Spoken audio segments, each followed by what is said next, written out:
Fourth one, write short notes on each of the following. அதாவது using pictures and objects for teaching vocabulary.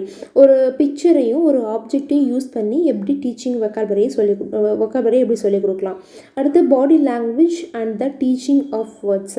நம்ம body லாங்குவேஜை வச்சும் நம்ம words teach பண்ணுறதை வச்சும் எப்படி நம்ம சொல்லிக் கொடுக்கலாம், லாங்குவேஜை எப்படி சொல்லிக் கொடுக்கலாம் அப்படின்றத சொல்கிறாங்க. ஃபஸ்ட்டு நம்ம பார்க்க போகிறது ஒரு பிக்சர் யூஸ் பண்ணி ஒரு ஆப்ஜெக்ட் யூஸ் பண்ணி எப்படி ஒரு vocabulary நம்ம டீச் பண்ணுறது.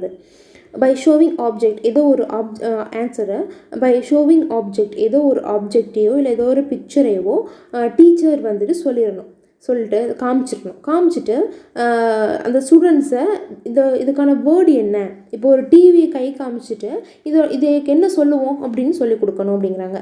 When real objects are available, maybe நம்ம ரியல் ஆப்ஜெக்ட்ஸ் வந்து இருந்துச்சுன்னா அதை சொல்லிக் கொடுக்கலாம். அதர்வைஸ் ஒரு பிக்சரை காமிச்சோ இல்லை ஒரு ஃபோட்டோகிராஃப்ஸை காமிச்சோ இல்லை ஒரு ட்ராயிங் ஒரு பிளாக் போர்டில் ஒரு ட்ரா பண்ணி காமிச்சோ இல்லை ஒரு கார்ட்லேயே இருக்கும் இல்லையா, ஒரு பேரட் போட்டு ட்ராயிங்க்கு பேரட் போட்டு ஒரு சின்ன ஒரு கார்டு கொடுத்துருவாங்க, அது என்னன்னு சொல்லிக் கொடுக்கணும். இந்த மாதிரியெல்லாம் சொல்லிக் கொடுக்க சொல்லலாம். ஒரு நேரடியாக ஒரு ஆப்ஜெக்டை பார்த்து கை காமிச்சு நம்ம சுற்றி எல்லா ஆப்ஜெக்ட்டுமே இருக்குன்னு சொல்ல முடியாது இல்லையா. இப்போ ஸ்கூலில் போய் எடுத்துக்கிட்டோம் அப்படின்னா மிஞ்சி போனால் ஒரு டிவி இருக்கும், ஒரு பெஞ்ச் இருக்கும், டேபிள் இருக்கும், இவ்வளோதான் புக்ஸ் இருக்கும், இவ்வளோதான்.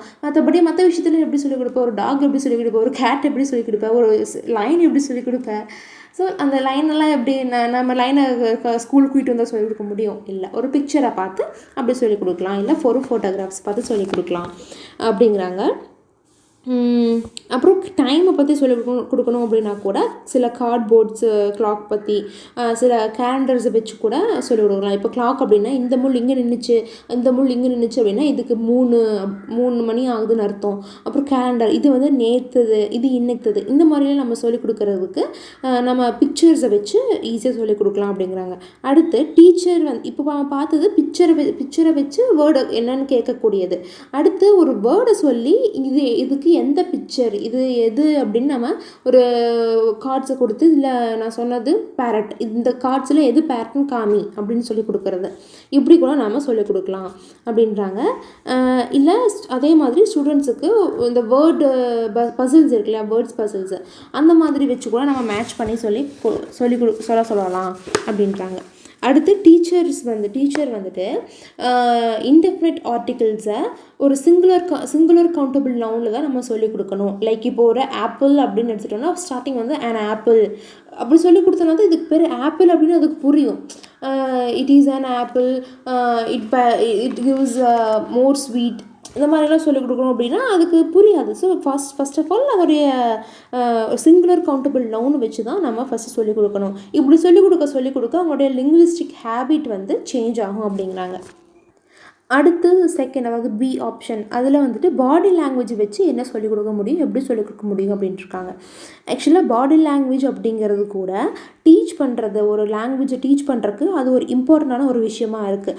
ஒரு டீச்சர் அவங்களுடைய பாடி லாங்குவேஜ் மட்டும் அவங்களுடைய பாடி மட்டும் அசைச்சு சொல்லிக் கொடுக்க வேண்டிய அது மட்டும் இல்லை, ஸ்டூடெண்ட்ஸை கூட அசைக்க சொல்லி, இப்போ நம்ம ரைமிங் சொல்லிக் கொடுக்குறோம் அப்படின்னா ரிங்கா ரோசஸ் அப்படின்னு இப்போ இப்படி ரவுண்ட் அடிக்க வச்சு அஷா புஷா ஆல்ஃபார் டவுன் அப்படின்னு டவுன் பண்ண வச்சுருவாங்க. ஸோ அப்படியே கீழே படுக்க வச்சுருவாங்க. இந்த மாதிரி சொல்லணும். இந்த மாதிரிலாம் ஸ்டூடெண்ட்ஸையும் செய்ய வைக்கணும் அப்படிங்கிறாங்க. ஃபார் எக்ஸாம்பிள், இப்போ ஃபஸ்ட்டு ஒரு ஃபேஷியல் எக்ஸ்ப்ரெஷன் கொடுக்குறாங்க அப்படின்னா அது ஒரு ஃபேஷியல் எக்ஸ்ப்ரெஷன்னா ஃபீலிங்ஸ் தான் கொடுப்போம். லைக் ஹாப்பியாக இருக்கிற மாதிரி சிரிச்சு எமோஜி இப்படி எல்லாம் இருக்குது. ஸோ சிரித்த மாதிரி ஒரு எமோஜி சொல்லியோ இல்லை ஃபேஸில் சிரித்த மாதிரி ஒரு எக்ஸ்ப்ரெஷன் வச்சு, ஆங்கராக ரொம்ப கோவமாக இருக்கிற மாதிரி வச்சு, சேட்னஸாக இருக்கிற மாதிரி வச்சு, டயர்டாக இந்த மாதிரி இருக்கிறதெல்லாம் வச்சு நம்ம ஃபேஷியல் எக்ஸ்ப்ரெஷன்ஸை சொல்லிக் கொடுக்கலாம். இதுக்கு என்ன மீனிங்னு சொல்லு, இப்போ நான் ஈன் பல காமிக்கிறேன், இதுக்கு என்ன எக்ஸ்ப்ரெஷன், ஹாப்பினஸ் அப்படின்னு அவங்க சொல்லணும்.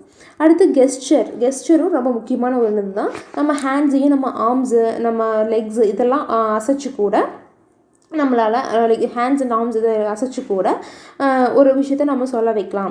லைக் நடந்து காமிக்கிறது, ஃபாஸ்ட்டாக நடந்து காமிக்கிறது, ஸ்லோவாக நடந்து காமிக்கிறது, இதுக்கு பேர் என்ன மூமெண்ட் அப்படின்னு சொன்னால் அது ஃபாஸ்ட்டாக நடக்கிறீங்க, ஸ்லோவாக நடக்கிறீங்க அப்படின்னு அவங்க ஸ்டூடெண்ட்ஸ் சொல்லுவாங்க. ஸோ கெஸ்டரை யூஸ் பண்ணி ஸ்டூடெண்ட்ஸுக்கு கற்றுக் கொடுக்கலாம். அடுத்து மைம் அண்ட் ஆக்ஷனை வச்சு எப்படி ஸ்டூடெண்ட்ஸுக்கு கற்றுக் கொடுக்க வைக்கலாம், வளர்கிற ஸ்டூடெண்ட்ஸ் அப்படின்றது. ஸ்டூடெண்ட்ஸ். ஓகே. மைண்ட்ஸ் அண்ட் ஆக்ஷனை வச்சு ஸ்டூடெண்ட்ஸுக்கிட்ட கற்றுக் கொடுக்க வைக்கலாம்.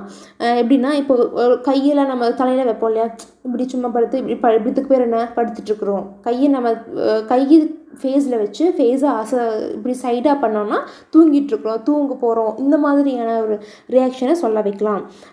அப்புறம் வந்துட்டு இப்படி படுத்துட்டு இப்படி டக்குன்னு இப்படின்றோம் அப்படின்னா வேக்கப் அப்படின்ற மாதிரி நம்ம சொல்ல வைக்கலாம். இவ்வளோ தான். நீங்கள் இன்னும் இங்கே தான் இருக்கீங்களா? முடிஞ்சிருச்சு, வீட்டுக்கு போங்க.